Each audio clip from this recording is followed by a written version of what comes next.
of online community engagement and community goals on waste reduction spillover behaviours.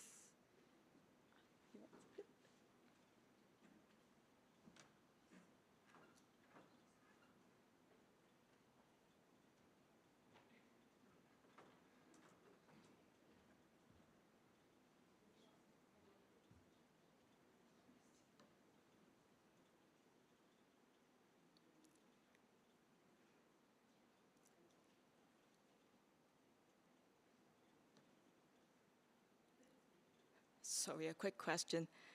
Is it for me to flip the slide or? Yeah.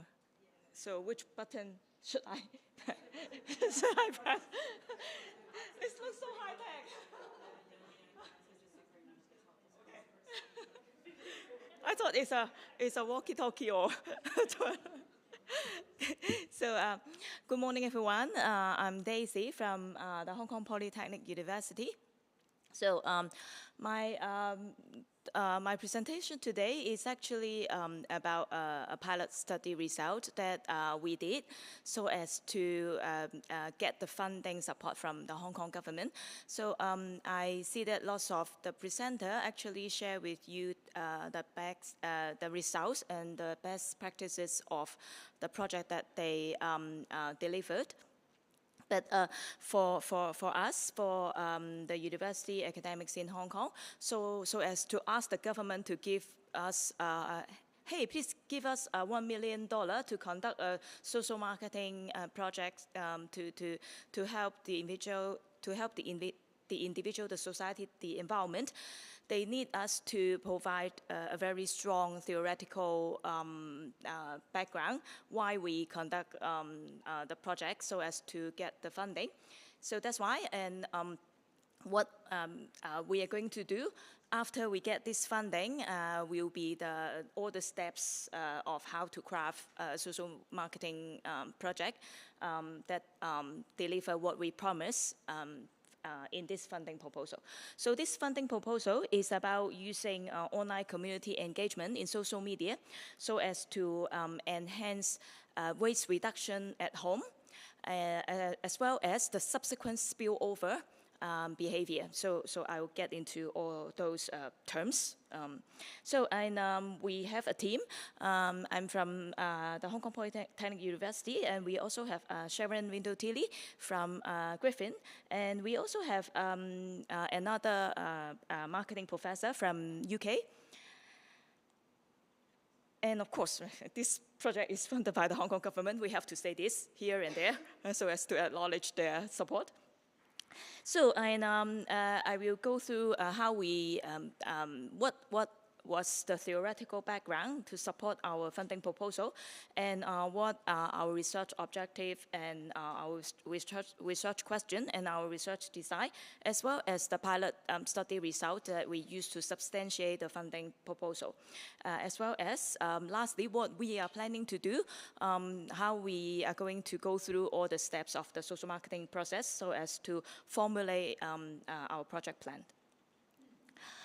Okay, so what is the problem that we are going to address? And I bet you all know about the global waste challenge. And according to the World Bank, the total solid waste on Earth will be doubled in 30 years, 20 to 30 years.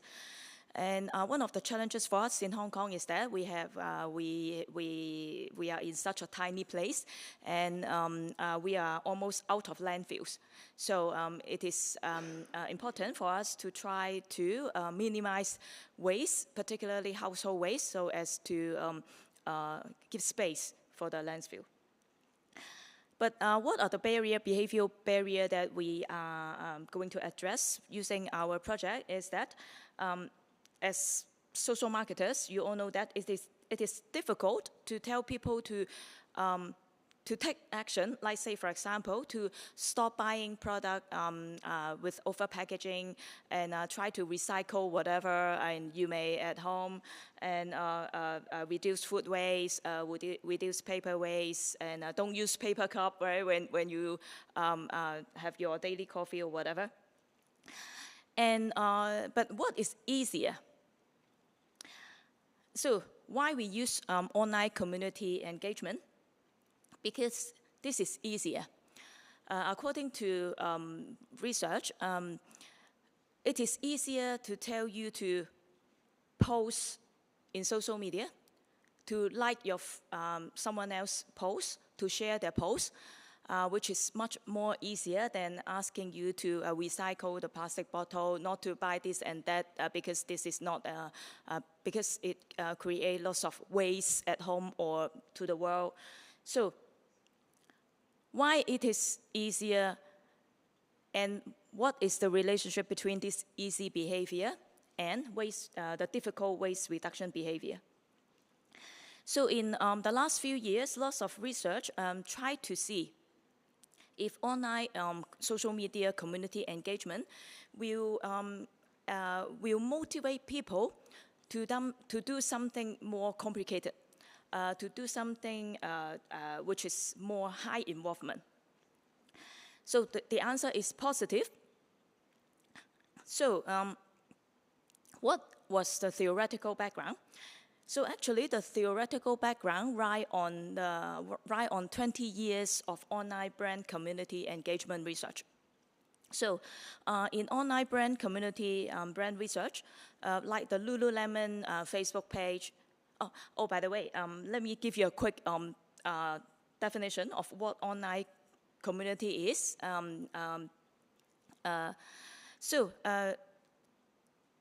Besides all those brand community, like the Nike community, Starbucks community that gather people who love the brand, there are also many community groups in Facebook or other social media. Like, say, for example, in people who like eating lamb chop, they will form a group in Facebook, and which is the lamb chop group. Right, so they share all the information about restaurant, cooking recipe, or the pictures of happy eating lamb chop or whatever. So this is a place that gather like-minded people.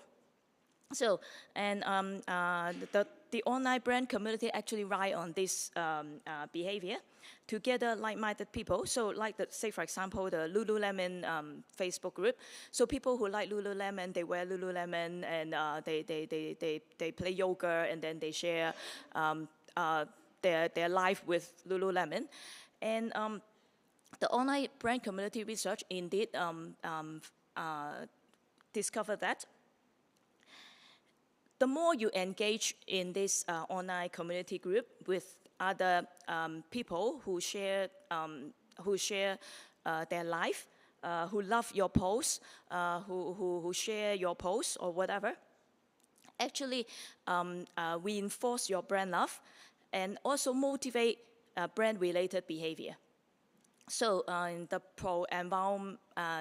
pro-environmental research steal this idea and try to see if we engage people in the community group, not to tell them to do the behavior, but to tell them simply to share posts when you browse social media daily, to like the post and to comment on the post or whatever. They found that this easy behavior actually lead to more complicated and difficult behavior, which are advocated by the community or the community members. So what are the research objectives and questions that we propose to achieve using our funded project? So the question is, yes, some of the primary study actually prove that if we steal the online brand community learning to form a pro-environmental or household waste reduction community in Facebook, and we engage people in daily social media activities. At the end, these social media activities, this engagement, like post, share, comment, will turn into actual household waste reduction behavior. So if it is the case, we want to know whether this behavior will end up causing subsequent positive and negative spillover behavior. So what are examples of positive spillover behavior? If this household waste reduction community group motivate people to reduce waste at home, will they do it continuously? And because they are part of the community group, will they also do waste reduction in other contexts, like in school, at work, or when they are traveling? Or will this outcome behavior cause unintended negative spillover? So other research also discovered that if someone perform a pro-environmental behavior, like say for example, I share this idea in Facebook. So the individual may think that I have done my bit. I have contributed to the benefit of the world. So when I travel, when I go out and have a coffee, maybe I can be a little bit less environmentally friendly because I have done something already. I have fulfilled my part. So as part of the research question, we also want to know that, will this behavior cause unintended negative spillover? So these are all the research question and the research objective of our project that we want to investigate. So we don't want to create a community group at the end, and we drive people to post on the community, like the post, and then they think that they have done their job, and then when it comes to actual behavior, and they do something which is not environmentally friendly. And then we also try to study the community, the online community factor, because there are so many different types of online community. I will show you our experimental group in the next few slides. So we want to know what types of community are more effective, if online community engagement is effective. Lastly, as part of the theoretical framework that we have to investigate, that at the end enable us to publish paper so as to get our performance, get our job done. And we also investigate the psychological mechanism behind all this behavior. So why people do this and that. So we tap into the theoretical basis of, if you engage in the online community, why at the end you do something good to the environment? Because first, an enhancement of self-identity. Because I think that I am, after I post all the good things about waste reduction, after I like people who advocate for, I like the posts of people who advocate for waste reduction, it enhances my self-identity as an environmental enthusiast, or someone who protects the earth, or whether I do this because of someone else's expectation. So someone in this online community expect me to do this and that. So I have to live up to their expectation. So these are the psychological mechanisms we also study in our project. Okay, so the research design. So as I mentioned, later on I will share with you our pilot study. So, and what we are about to do, starting from the next few months, would be all the steps that help us to formulate our social marketing campaign. So we will engage our target audience into the co-design section and to prepare for the content creation of our community, of our online community group. And then we will recruit participants, and then we will randomly assign them into our 4 experimental group. And our 4 experimental group are actually 4 different types of online community, and see and at the end which type of online community works better, or which type of online community drive more positive spillover behavior rather than negative spillover behavior.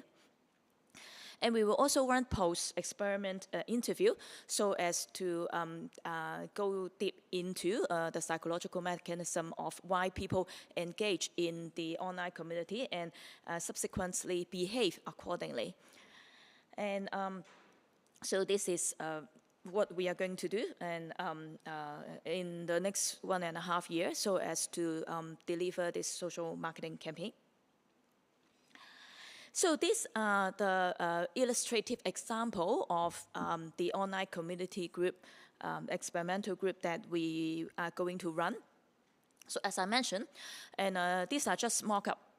So we will start our social marketing campaign, stage 1, by engaging our target audience into the co-design of the look and feel and the content creation of our community group. So this is a 2x2 control experiment. So one factor would be the host of the community group. So, and whether the community group is hosted by an organization, like say, for example, the Greenpeace or World Wide Fund or any pro-environmental organization, or whether the community page is hosted by individuals, like say, for example, influencer or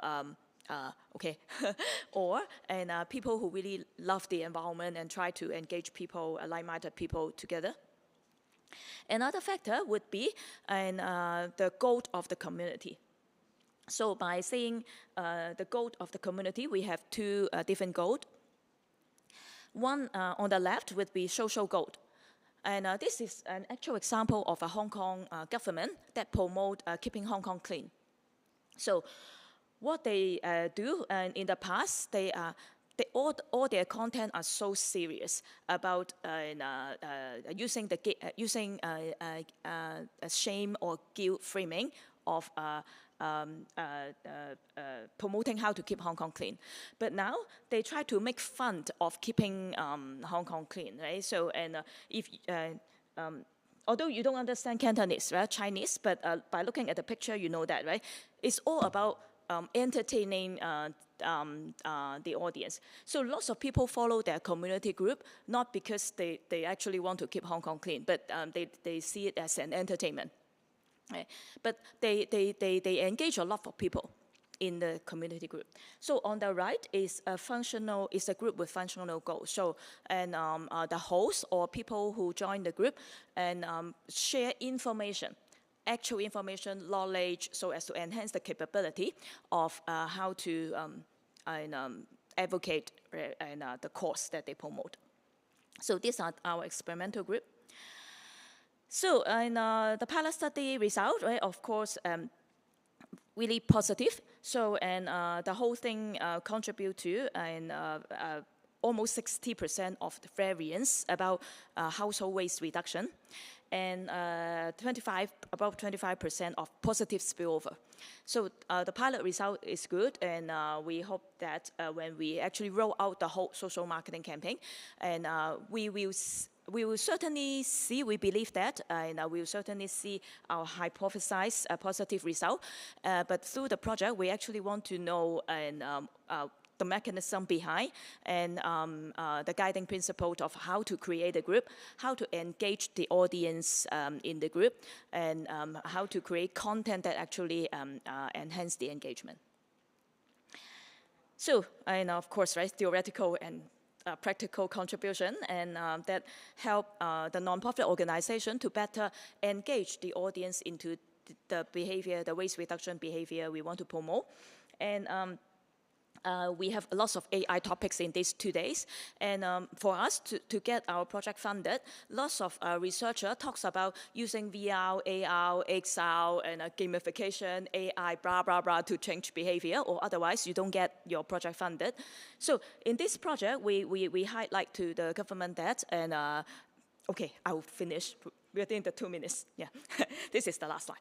Okay, so and we highlight to the government that for lots of nonprofit organization or even the government, they have so small amount of budget, and it's impossible for them to incorporate AR, VR, or all the gear or whatever, right, to engage the audience into the behavior. So social media is, or social media community group is actually a very important tool, and so that's why, and we hope to continuously contribute to the use of social media community, and theoretically and practically through our project, and as well to share the tips of how to make it work. Okay, so and the direction would be, right, to go through all the steps of our social marketing plan, and hopefully in next year conference, I will be able to share with you the results of our campaign. Okay, thank you for listening.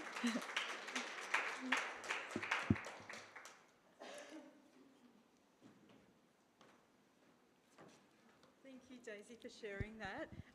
Before I open to questions from the audience, I actually wanted to talk a little bit more. So you mentioned that including AI, VR, and those sorts of things are central to getting funding at the moment. So could you just tell us a little bit more about why that's come to be, or how that's reshaping research?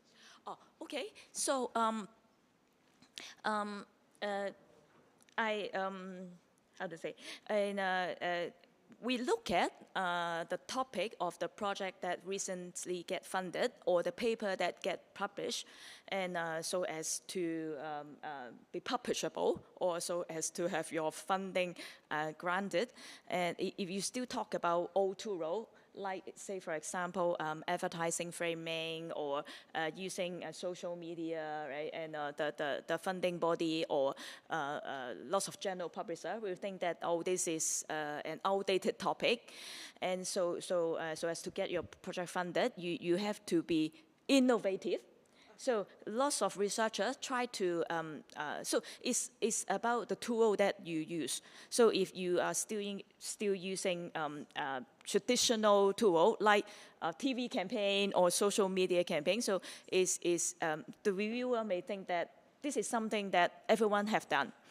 So lots of researchers, so as to get their project funded, and they try to tell the reviewer that, hey, we are going to use innovative tool, like we gamify the process, and we put the kids, we distribute gear to the kids in the community, so everyone get a watch, so that it record their daily activities. If you don't do something like this, right, and no one really read your proposal and grant you funding. So it is and I'm happy to see lots of the sharing, and actually try to do something that works instead of that get funded or get your paper published. But for us in Hong Kong academics, and we have to try to balance all this. So so this is for my funded project. It's actually is a revise and resubmit that one.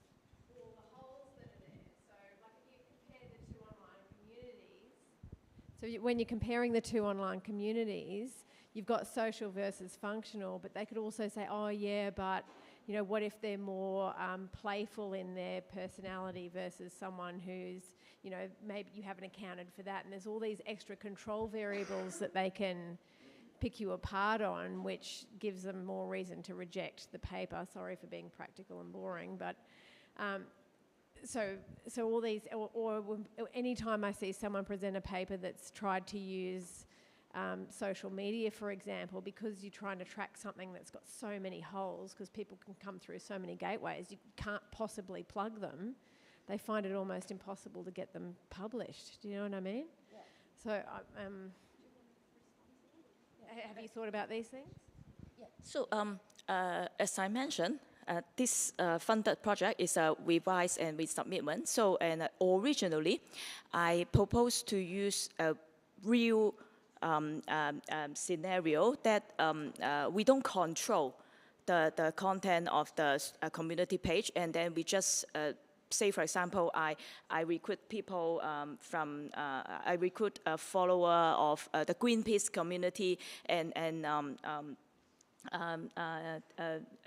then I go through the social marketing process. And that one was not funded, and the reviewer said, and because there are so many variables, right? So, and because A may, besides following the community group, and A may watch television, and besides following the community group, B may have friends who love the environment. So they reject it because they think that, how do you know that they perform the advocated behavior because of something else instead of the community? So that's why I revised my proposal, and then I don't use real experiment. I don't use field experiment. I use control experiment. And then they said, oh, it's look okay now. Then the project get funded. Yeah. So yeah, that's how I balance. But just such a valuable story to share in that space. And I was just thinking of all the conversations about AI, and it's like, that's why, if the funding bodies are seeing this as innovation too, how does it play out in the actual conduct of the work? But we've got a question down the back. Yeah, thank you so much. And I was wondering, your research is based on online community engagement, basically. And I reckon that it offers significant power for connecting people, fostering collaboration, generating valuable feedback. But I was wondering, the limitations it has, the online community engagement, is potential for misinformation and challenging in ensuring equity and representativeness. So what is your take on that? Because this is very essential to look into for your research.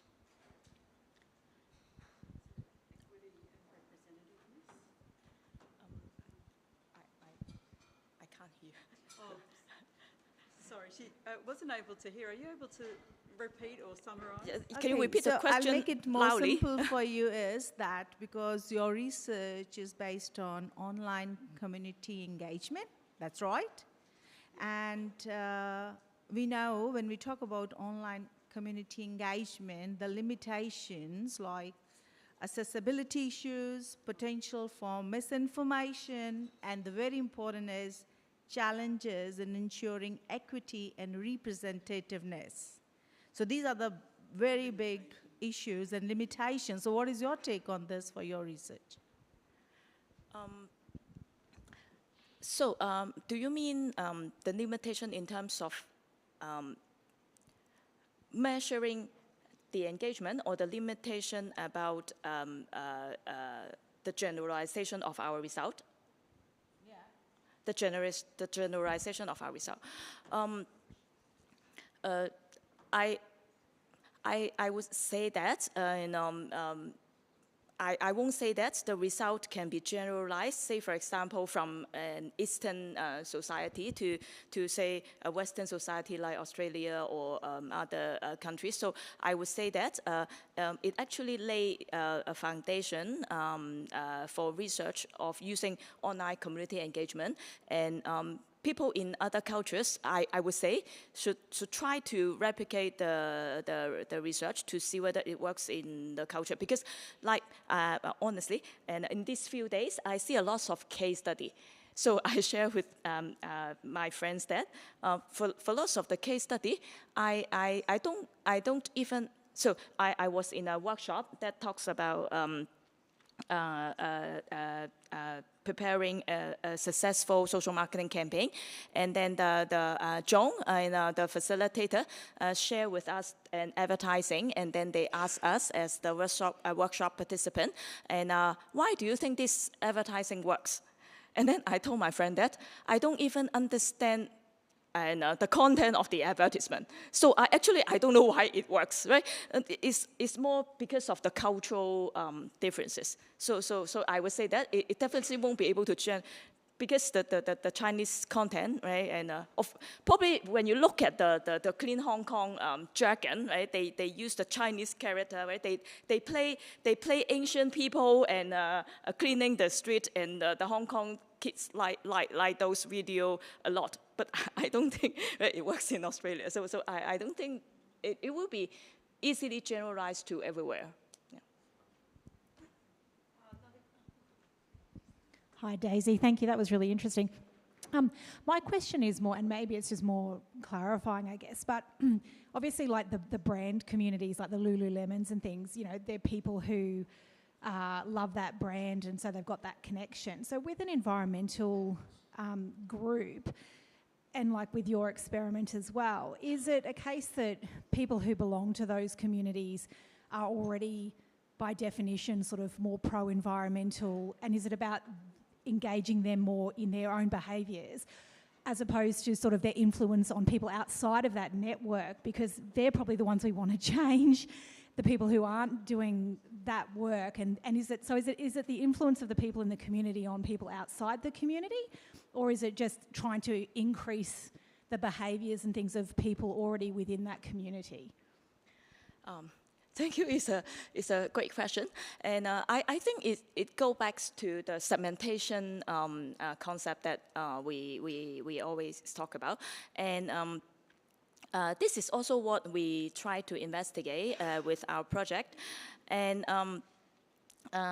so for these two segments of target audience, for those who love the environment, and we want to see whether this engagement in online community actually motivate them to do more, or whether it will cause negative spillover because they think that they have done what they should do, right, to love the environment. So I can be so I can do whatever I want when I am traveling. So this is targeting at the pro-environmental people, and we also want to see some people who are less environmentally friendly, so they join the community not because they want more information about protecting the environment, but because they want to entertain themselves with all sorts of funny stuff about environmental protection. So whether it motivates them to be more environmentally friendly. So we would expect that for the functional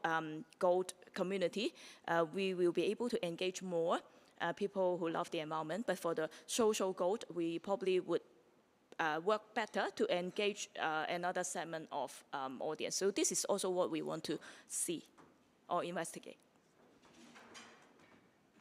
Wonderful. Any other questions from the audience? As you were talking, it just reminded me of the halo effect and that sense of, even having those pro-social behaviours outside of that context and as well. But then it could also be the other take on the halo effect that is sort of, people using it as virtue signalling. But look, thank you everybody. That brings our session to a close, and we've had 3 awesome papers. So our theme today has been Disrupting the I for the We, and we kicked off with Janelle telling us, or talking to us about community participation in a very thought-provoking and highly topical area at the moment. We had a wonderful case study on the Connect program, and I think that was just fantastic to see such longevity in pieces of work for the community good, and seeing those community voices brought into that approach. And then lastly, Daisy on sharing there about online process for waste reduction. So lots of food for thought there, and in fact there's lots of food outside as well. So while you're eating, have a think about that. So thanks everybody, appreciate your participation.